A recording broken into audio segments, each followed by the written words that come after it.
Hi, I'm Gavin from Nautical Air Conditioning, and today I'd like to talk to you about the differences between split systems. My customers quite often ask me, what's the difference between the split systems that you offer in any of your quotes? And what I would like to do today is to try and show you through a set of tradesman's glasses what the real differences are between units. Because there are certainly little things that as a tradesman I like to see in machines, and they are certainly things that are worth considering when you're buying a unit. Now, one thing I will say about all brands is that reputable brands or somewhat famous brands, if you have it, all have one thing in common. They are well known for a reason. They've been in the marketplace for a long time, and even though some of them have pros and cons with their units, generally speaking, all of your better known brands have people in tech support that you can call straight away.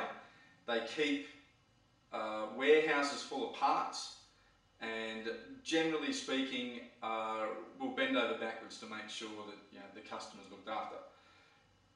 Whereas lesser known brands are quite often very cheap to buy, hard to get parts for, hard to find a warranty agent to look after it, and can leave people with a very sour taste in their mouth if their air conditioning unit breaks down. And I guarantee you, if it's going to break down, it will be in the middle of summer. So here are some things through the eyes of a tradesman that are worth looking at between each unit. Now, first of all, I'll talk about the three brands that we personally sell and promote. First of all, we have Hitachi.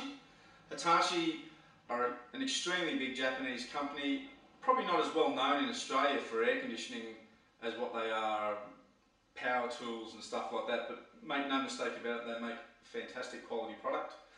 You'll see Mitsubishi Electric behind me. Mitsubishi would be our flagstaff ship. They are generally, in my opinion, as a tradesman, probably the pick of the litter amongst any brand on the market today, and I'll explain a little bit further. And secondly, we have Fujitsu, also a very well known brand.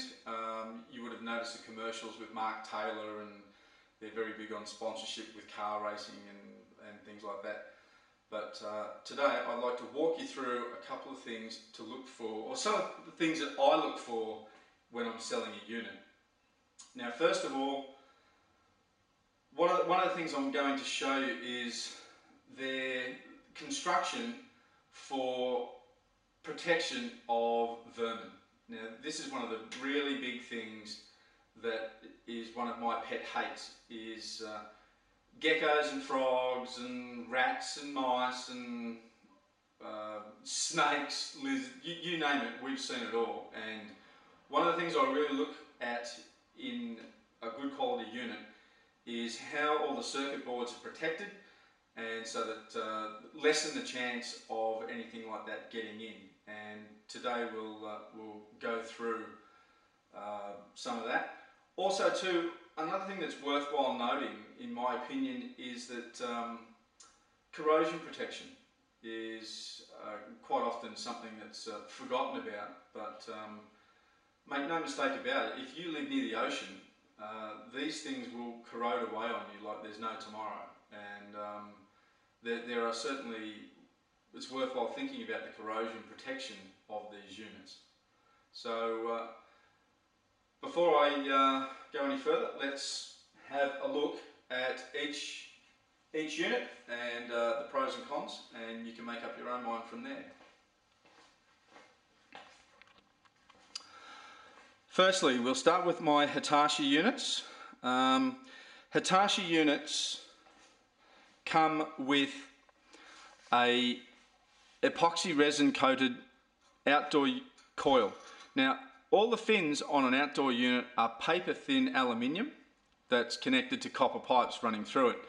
So what Hitachi have done is they epoxy resin coat all the aluminium prior to construction so that the outdoor coil doesn't corrode away, which in my opinion is a very big thumbs up. Secondly, if we look through the top of the unit, you will see, if we can lift up our cover,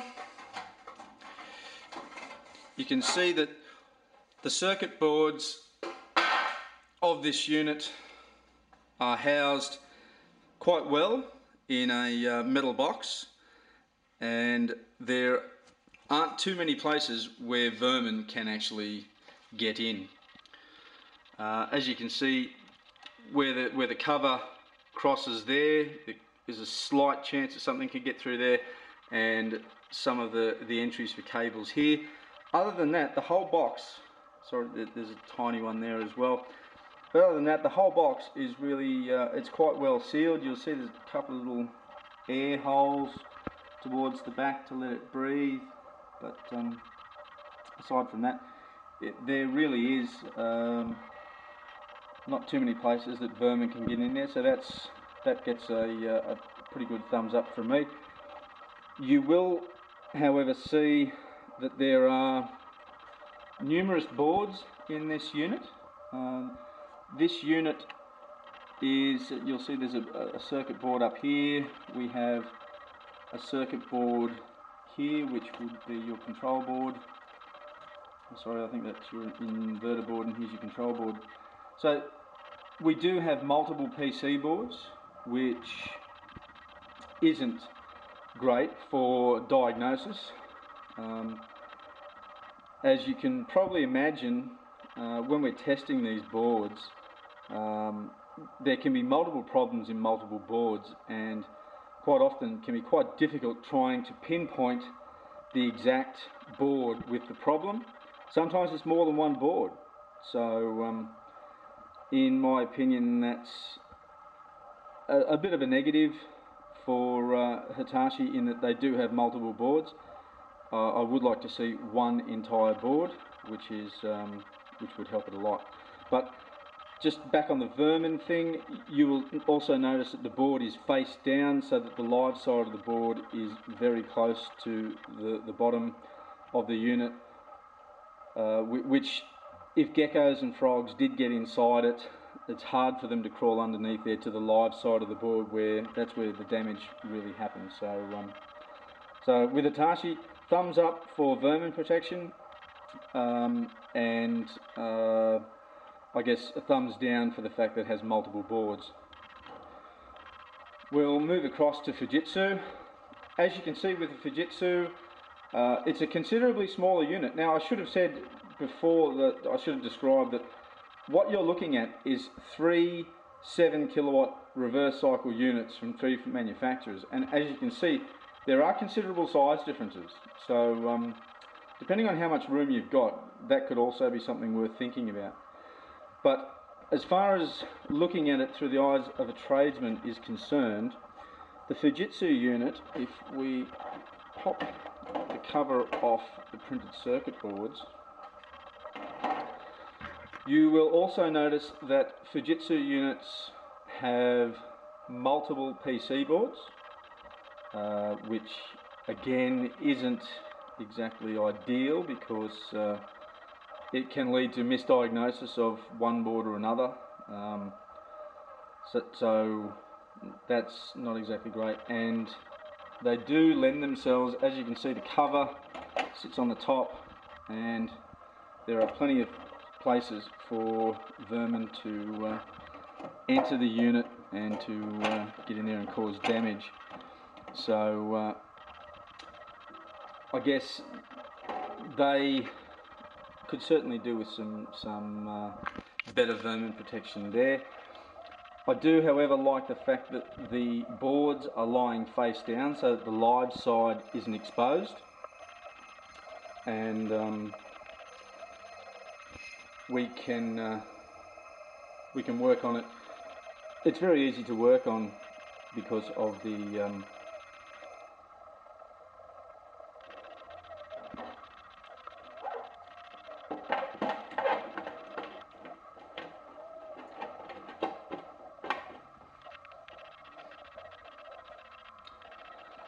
over here is our Fujitsu unit, and you will notice that our Fujitsu unit is considerably smaller than all of the other units that we have here today.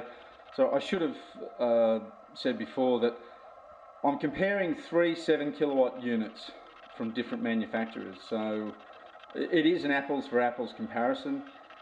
These are all 7 kilowatt reverse cycle units that we're looking at. So as you can see, the Fujitsu unit is quite compact compared to Mitsubishi and Hitachi.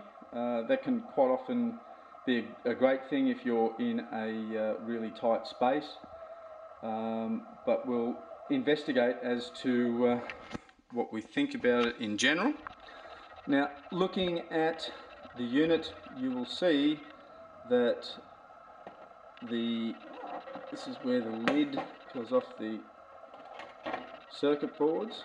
And as you can see, there's really nothing to stop anything from crawling in through the capacitor board and working its way in through the little holes where the cables go. So I definitely think they could probably improve on that. And also down here there are plenty of entrances for rodents or geckos or frogs to get in, should there be.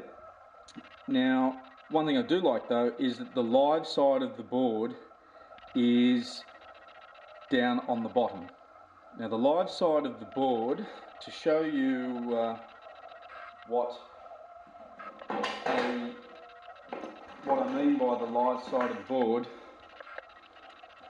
you will see a printed circuit board comes from the manufacturer with all of the little capacitors and relays and chips on the top, but on the underside, that is where all the high voltage is and where all the naked LED terminals that are powered up are sitting. So in this case, it's good to see that the live side of the board is actually facing down, so that if vermin do get in there, the chances of them actually doing damage aren't so great. So that is good. Corrosion protection, there isn't a great deal other than standard aluminium and copper.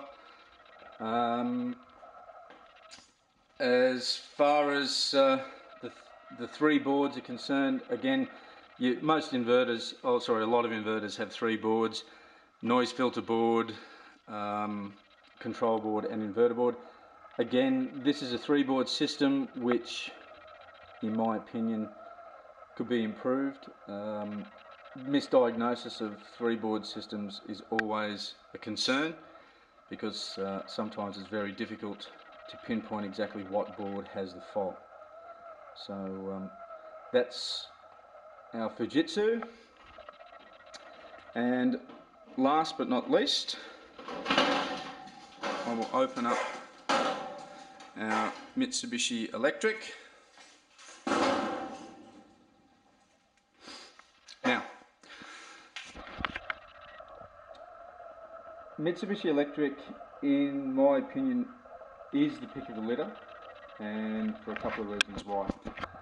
You will see that Mitsubishi Electric has a vermin guard that goes right the way around the whole unit, and that vermin guard continues right on the back, so that this being open here, there's nothing live on that. That's just a heat that's just to dissipate the heat out of the boards.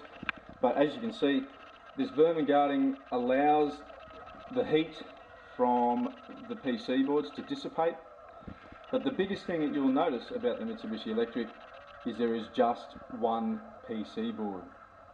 You'll see all these capacitors, which are usually on different boards, same with the chokes, and the whole thing is one board. So misdiagnosis is a thing of the past. If there is a board problem, then there is only one board to replace, which in my opinion is fantastic.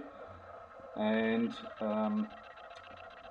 one of the little known things about Mitsubishi Electric is that for me to get paid by them to fix a warranty problem, I actually have to send the part back to them because they physically go through every part that they have sent back so they can figure out, was it a manufacturing fault, was it an installer's fault, and so on.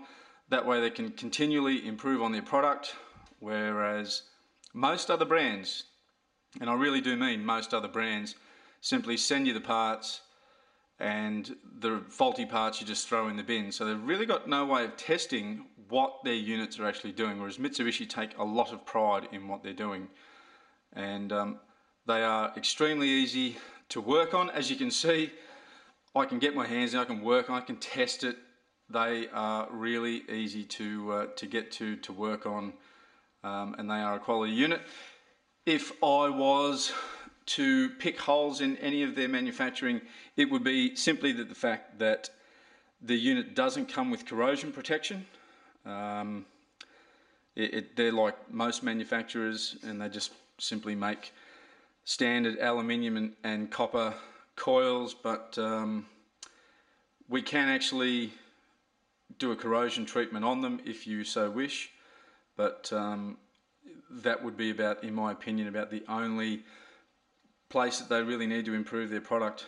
So, like I was saying, this is our flagship unit, the Mitsubishi Electric, but by no means I certainly could put my hand on my heart and say that, look, buying a Hitachi unit or a Fujitsu unit, you're also buying a good quality, well-known product that has plenty of tech support and easy to get parts for and stuff like that. But in my opinion, as a tradesman, at the moment, Mitsubishi Electric are without a doubt the best quality unit on the market in the range of split systems. Thank you for listening.